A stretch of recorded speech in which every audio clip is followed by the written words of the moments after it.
Shark attacks are rare, but when they happen, they're absolutely terrifying. These aren't just accidents, they're moments of pure horror that changed lives in seconds. In this video, we're counting down the 5 most horrifying shark-related deaths ever recorded. From sudden ambushes in tropical waters to terrifying encounters just meters from shore. Some shark attacks have ended in the most gruesome and unforgettable ways imaginable. Imagine riding the perfect wave, feeling unstoppable, when out of nowhere, terror strikes. Former bodyboarding champion Matthew Schiller faced this nightmare in the waters of Reunion Island. In a shocking shark attack that left the world stunned, this surf legend's final moments remain a haunting mystery. It was supposed to be just another day under the sun on Reunion Island. For Matthew Schiller, a 32-year-old local legend in the surfing world, it was a place he called home. A former French bodyboarding champion crowned in 1993 and European team event winner in 1995, Schiller wasn't just a talented athlete, he was a lifeguard, a certified coach, and the founder of Buchan Surf School, a surf school that had introduced countless young islanders to the joy of riding waves. His passion even extended into surfwear, launching a brand called Local Brothers, which proudly sponsored local surfers.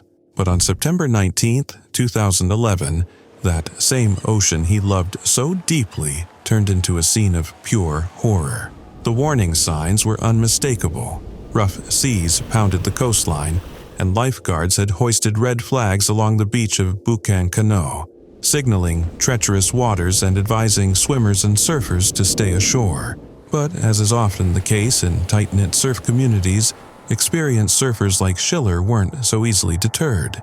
The waves were rolling in strong, and over a dozen surfers had paddled out to catch them, unaware that something deadly was already lurking beneath. Around noon, the calm broke. Schiller had just dived beneath a wave when, according to multiple witnesses, the water erupted in a sudden and violent frenzy. A large shark struck first, clamping down hard on his legs.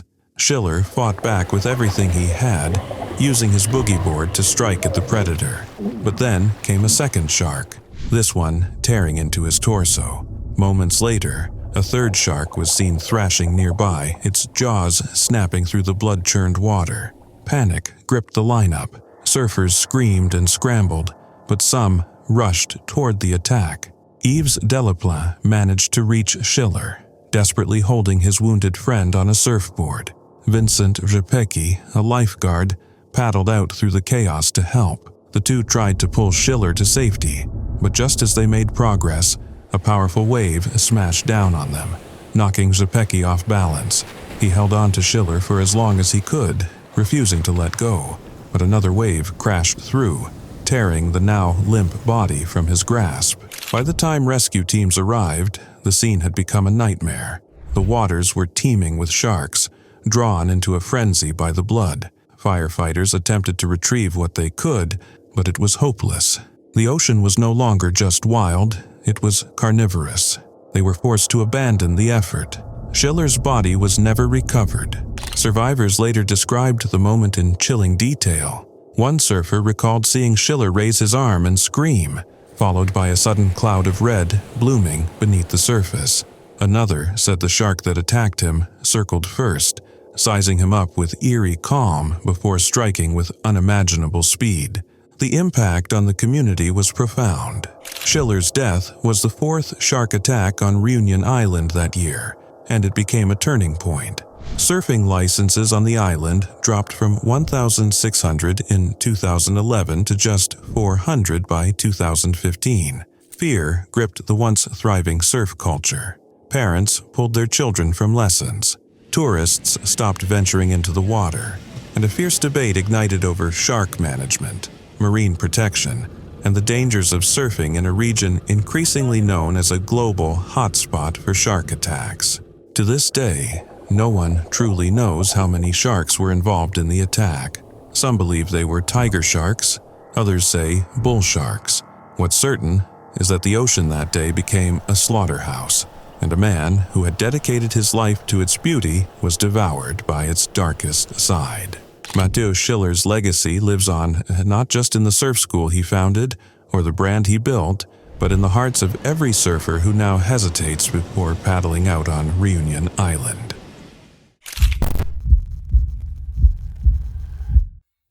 A 13-year-old surfing champion died in a shark attack off the coast of the Indian Ocean island of Reunion. Reunion Island, once a tropical dream for surfers worldwide, has become a place of heartbreak, a paradise shadowed by something lurking just beneath the surface. In April 2015, that darkness struck again. This time, it wasn't a seasoned professional. It was a child, a boy with dreams as wide as the ocean. His name was Elio Canestri. He was 13 years old. Elio wasn't just another kid playing in the surf. He was one of Reunion's rising stars. Brave, talented, and already a local champion. He lived and breathed the ocean. And like so many children growing up on an island ringed by waves, the sea was part of who he was. But it was also where he would meet a fate too cruel for anyone, let alone someone so young. That morning, Elio left a note for his mother. Just a few words, scrawled with the casual confidence of a teenager who believed he had it all figured out. "Don't worry, Mom, I'm going surfing. If there's no security, I won't surf." He promised he'd be careful, promised he wouldn't take risks. He even said he wouldn't go in unless there were trained spotters scanning the waters for sharks. His parents trusted him. After all, Elio had always been cautious. He listened. He understood danger. He was a competitor, yes, but also intelligent and thoughtful. But passion has a way of clouding judgment, and sometimes fate has other plans. Elio went out with 6 other surfers that Sunday. Despite an official ban on water activities without safety patrols in place, a ban born out of a string of horrific shark attacks in recent years, they paddled out anyway. The water was perfect. The waves were rolling, and no one could have imagined what would happen next. Without warning, the water erupted. A 2.5-meter bull shark surged upward, dragging Elio from his board and into the deep. The others could only watch in horror as their friend, the boy with the big smile and bigger dreams, was pulled under. The attack was fast, brutal, final. There was no time to react, no second chance. By the time help arrived, it was too late. Elio was gone. The island mourned. This wasn't just another tragedy. It was the 7th fatal shark attack in just 4 years. 9 others had survived close calls near the same beaches, St. Leu, La Pointe aux Sels, places that used to symbolize freedom and joy, now marked by blood and fear. His father, Giovanni, spoke through tears. He was always very careful. He listened to his parents. He analyzed danger intelligently. But Titi, his nickname for Elio, was devoured by his passion. Fate decided one day to take him away, and he is gone. The president of the French Surfing Federation, Jean-Luc Arassis, tried to make sense of it all. How could anyone forbid a 13-year-old boy from chasing his passion? When you grow up on an island surrounded by the sea with waves calling your name, how can you turn away? Surfer and actor is dead after an apparent shark attack on Sunday. Tamayo Perry was surfing off of Goat Island in Hawaii. The waves off Oahu's north shore were quiet that Sunday afternoon, deceptively so. The ocean shimmered like glass under the Hawaiian sun. And for a man like Tamayo Perry, it was just another day in paradise. Surfboard under arm, he paddled out near Goat Island, a place he knew better than most. He'd danced with waves here for decades. It was his home, his church, his battlefield. But no one, especially not someone as seasoned and deeply respected as Tamayo, could have imagined what was waiting just beneath the surface. Tamayo wasn't just any surfer. He was a local legend, a lifeguard, a teacher, a man who surfed with soul. He had tackled some of the world's deadliest waves, stood shoulder to shoulder with the best, and even found his way onto the silver screen, appearing in Pirates of the Caribbean, Blue Crush, Lost, and Hawaii 5-0. But his real story wasn't Hollywood. It was here, in these waters where he lived, worked, and inspired everyone who crossed his path. That day, June 23, 2024, the unimaginable happened. Tamayo was suddenly and violently attacked while riding waves he'd likely ridden 1,000 times before. A shark lunged, ripping through the ocean with terrifying force. Witnesses would later describe a gruesome scene. Tamayo had lost an arm and a leg. Lifeguards raced across the water on jet skis, desperate to pull him to safety. They brought him ashore, working against time, but the injuries were too severe. The man who had dedicated his life to saving others could not be saved. He was just 49. News spread quickly. Hawaii was shaken. The surfing world heartbroken. Tamayo wasn't just admired, he was loved. His smile, his spirit, his passion for the sea had left an imprint on everyone he met. Fellow lifeguards, friends, and locals who had grown up watching him master the waves gathered in disbelief. Acting Ocean Safety Chief Kurt Lager called him a lifeguard loved by all. Mayor Rick Blangiardi, visibly moved, called it a tragic loss, mourning the death of a legendary waterman. In the days that followed, the ocean seemed quieter, more solemn, as if it too mourned the passing of one of its own. Tamayo once wrote that he was just a small-time island boy who could bang it out with the world's best. And he did. He didn't just conquer waves, he conquered fear, inspired passion, and lived with a joy that was as big as the Pacific itself. But in a cruel twist of fate, the very sea that gave him life took it away.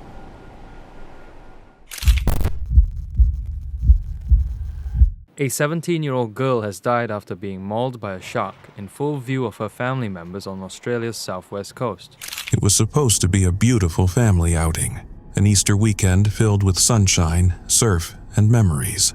Leticia Brower, just 17 years old, had joined her parents and sisters on the shores of Wiley Bay in Esperance, Western Australia. A confident surfer with a quiet love for the waves, she paddled out into the turquoise water with her father, unaware that the calm surface hid something monstrous beneath. Her mother and two younger sisters stood on the beach, watching. It was the kind of scene that felt almost sacred, father and daughter out on the water, dancing with the sea. Then, in one unimaginable moment, everything changed. A scream rang out over the waves. The peaceful rhythm shattered as Leticia was yanked violently underwater. Her father turned and saw the unmistakable swirl of blood and foam. A shark, likely a great white, had struck. He paddled furiously to her, and when she broke the surface, what he saw was every parent's nightmare. Her leg was gone and she was bleeding heavily. Despite the shock, he didn't hesitate. With the help of another teenage surfer, he dragged her limp body onto his board and raced to the beach, each second feeling like an eternity. On shore, the horror unfolded before the eyes of her mother and sisters, frozen in disbelief. Paramedics rushed to the scene and tried desperately to stabilize her, but the blood loss was too great. She was taken to Esperance Hospital in critical condition, but she didn't make it. Leticia died from her injuries not long after arriving, despite her father's heroic efforts. The police later confirmed her death with a single word: devastating. The father obviously tried everything he could to save his daughter, Acting Senior Sergeant Ben Jeffes said. He's brought her to shore, and then the family contacted emergency services. It's just a tragedy. What made the loss even more gut-wrenching was that the attack occurred just meters from the shore, in an area familiar to the family. Her uncle, Steve Evans, later told the world that the family was shattered. "We can take some comfort that Leticia died doing something that she loved," he said. "But that comfort is small when weighed against the horror of the moment. The pain of witnessing a child, a sister, a daughter taken so violently will never leave them." Wiley Bay, once a place of joy, was closed immediately. Authorities issued strong warnings, urging surfers and swimmers to stay away for at least 2 days. It wasn't the first time tragedy had struck this coastline. Just a few years earlier, another man lost parts of both his arms in a shark attack at the same beach. Leticia's death sent shockwaves through the tight-knit surfing community and across all of Western Australia. She was young, careful, and experienced, But in those waters, nature didn't care. She was the third person killed by sharks in the state in less than a year. Even now, years later, locals remember that day. The silence that fell after the sirens faded, the ocean that no longer felt quite as welcoming, and a girl who left the shore chasing waves and never came back. Yeah, I arrived just as Ben was being dragged out of the water. Pretty frantic scenes. Pretty heroic by the guys that actually stayed in the water to grab him. And a few guys were on the beach that actually did paddle out to help as well. The sun was still warm over the waves at Geary's, a beloved surf spot south of Perth, when 29-year-old Ben Gehring paddled out for what should have been a routine afternoon session. The beach was alive with the hum of ocean wind and rolling surf. To the outside world, it was just another perfect day in Western Australia. But beneath the surface, a silent predator moved through the deep, setting the stage for one of the most harrowing tragedies the local surf community would ever face. Ben wasn't just another thrill-seeking surfer.